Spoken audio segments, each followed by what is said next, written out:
उगं bogus quantity आणि क्वालिटीच्या नावाखाली नुसतं लुटालुटी चालले, बाकी काही सुद्धा नाहीये. तुम्ही लक्षात घ्या, घरात राहा सर्वांना.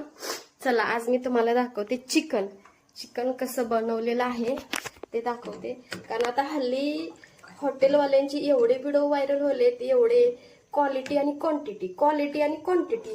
अरे काय ते क्वालिटी आणि क्वांटिटी तेच कळना झाले. अरे ते मटण धुतलेलं असतं का, किती पाण्यानं धुतलेलं असतं, त्याच्यामध्ये मसाला कसा वापरलेला असतो.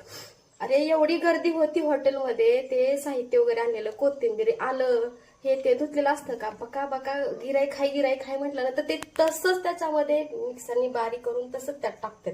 मटण धुतलेलं असतं का स्वच्छ? अजिबात नाही, हायजेनिक अजिबात नाहीये. त्याच्यामुळे विचार करा, तुम्ही क्वांटिटी आणि क्वालिटीच्या नादामध्ये इतकं स्वतःचं लॉस करून घेत आहे, त्यापेक्षा तुम्ही घरात आणा. घरामध्ये 1000 रुपयाचं मटण आणलं ना, अख्खी फॅमिली बसून खाईल एकदम मस्त क्वांटिटी मरणाची. कशाला एवढ्या लांब जाते. व्हिडिओ बघितला मी, एक माणूस पुण्यावरनं बाईकवरनं गेलाय, मग त्याचा बाईकवरचा खर्च आणि तिथं काय त्याला फुकट जेवायला घातलं का? नाही ना. मग कशाला जीवाची आपदा करून एवढ्या लांब जेवायला जाते? घरामध्ये बायकोच्या हाताला चव लागत नाहीये का? तर चला मी दाखवते तुम्हाला मी बनवलेलं चिकन. हे सकाळच्या आता वाजलेले आहेत 8:30. तर हे मी बनवलेलं आहे. आणि बरेच असे म्हणतात की आम्ही केलेला घरचा मसाला, आणि आम्ही काय रस्त्यावर करतो का? नाही ना.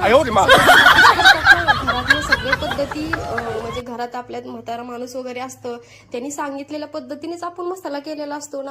उगं भोगस क्वांटिटी चालले, बाकी काही सुद्धा नाहीये. तुम्ही लक्षात घ्या, घरात राहा, सेफ राहा. पावसाळ्याचे दिवस चाललेले आहेत. कशाला क्वालिटीच्या आणि क्वांटिटीच्या नादाला लागलेला आहे.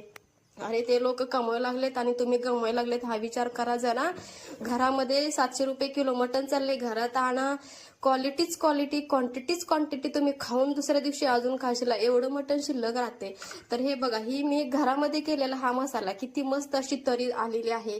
तर एका दादाची कमेंट होती, तुम्ही केलेला जो मसाला आहे त्याचं तुम्ही एकदा आम्हाला मटण करून, म्हणजे चिकन मटण काही पण करा, पण व्हिडिओ टाका. तर हे बघा, हे मी बनवलेलं चिकन आहे आणि ह्याला टेस्ट एवढी भारी आहे. आणि मी बरेच असे व्हिडिओ पाहिलेत, चिकन मटनच्या ह्याच्यामध्ये बाजरीचं पीठ भाजून टाकतात. आम्ही असं कधीच नाही. आमच्या इथे 50-50, 100-100 लिटर जरी मसाला चिकन मटन केलं ना, तरी आम्ही त्याच्यामध्ये कुठल्या पिठाचा वापर करत नाहीये. आम्ही त्याच्यामध्ये प्रॉपर मसालाच टाकतो. त्याच्यामध्ये मसाला टाकतो, खोबरं वगैरे हे बारीक, आलं लसूण जास्त प्रमाणात टाकलेला असतो.